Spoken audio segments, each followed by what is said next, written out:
भादरा से माकपा विधायक बलवान पूनिया ने भी राज्यसभा चुनाव के लिए मतदान किया। उन्होंने कहा कि भाजपा की नीतियों के खिलाफ वोट किया है। जन टीवी के न्यूज कोऑर्डिनेटर योगेंद्र शर्मा ने विधानसभा परिसर में उनसे खास बातचीत की। चलिए, माकपा विधायक दल के नेता बलवान पूनिया हमारे साथ में। बलवान जी, वोट डाल के आगे? बिल्कुल, वोट डाल के आगे। वोट डाला है पहली बार। दोनों विधायक साथ वोट डाले? नहीं, अभी दूसरे विधायक पहुंचने वाले हैं जी। तो पार्टी के स्तर पर तय हुआ किसको वोट डालना है? भाई, पार्टी के स्तर पर यह तय हुआ था कि भाजपा को जो हराए मजबूत विकल्प उसको वोट दीजिए। अब रही बात ये, राजस्थान में ऐसे लग रहा था कि जरूरत महसूस नहीं हो, पर मेरा आकलन यह था कि जरूरत है मजबूती से खड़े होने की, एक पक्ष में खड़े होने की, एक पाले में खड़े होने की कि साहब हम भाजपा को हराने के लिए ये खड़े। जिस तरीके का कर्नाटक और मध्य प्रदेश में सवांग रचा गया, हम नहीं चाहते कि ऐसा सवांग राजस्थान में रचा जाए। ये जन विरोधी नीतियों के चलते जनता तो यूं ही परेशान है, और इस चुनाव के ड्रामे में सरकारों की उथल पथल हम चाहते नहीं।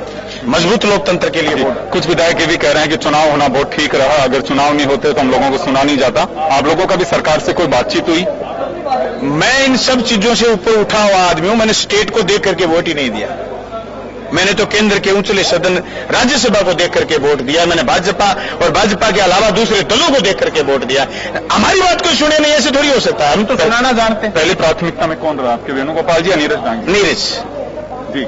एक दूसरा, चाइना के साथ में भारत का जिस तरह से अभी चल रहा है और लगातार विरोध भी जारी है, जो प्रोडक्ट्स हैं उसका विरोध किया जा रहा है, कहा जा रहा है लोकल को वोकल बनाइए। केंद्र सरकार को नीतियां फौरन बदल देनी चाहिए। सिर्फ फेसबुक के प्रचार से, चंद सीढ़ियां तोड़ने से और चंद टेलीविजन फोड़ने से कुछ नहीं होगा।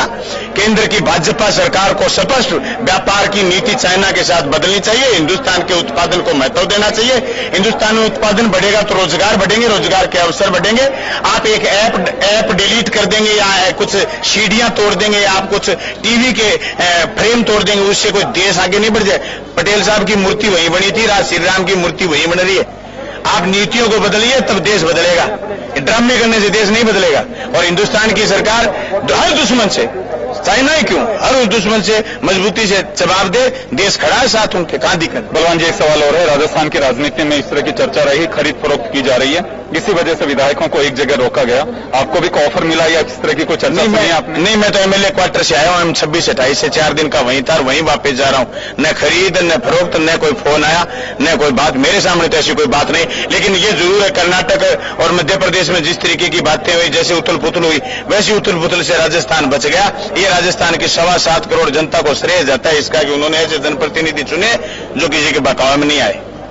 तो ये थे बलवान पूनिया। और माकपा ने साहब कहा कि कांग्रेस को वोटकास्ट किया है और बीजेपी की नीतियों के खिलाफ भी वो वोटकास्ट किया है। और ये भी कहा है कि किसी तरह का ना कोई प्रलोभन दिया, ना कोई खरीद फरोख्त की बात उनसे हुई। केंद्र सरकार को जरूर आगाह किया है कि चाइना के प्रोडक्टों से या दूसरे मुद्दे हो, केंद्र को अपनी नीतियां स्पष्ट करनी चाहिए और नीति निर्धारण के साथ ही कुछ स्थिति स्पष्ट करेंगे, तभी देश के साथ में न्याय हो पाएगा।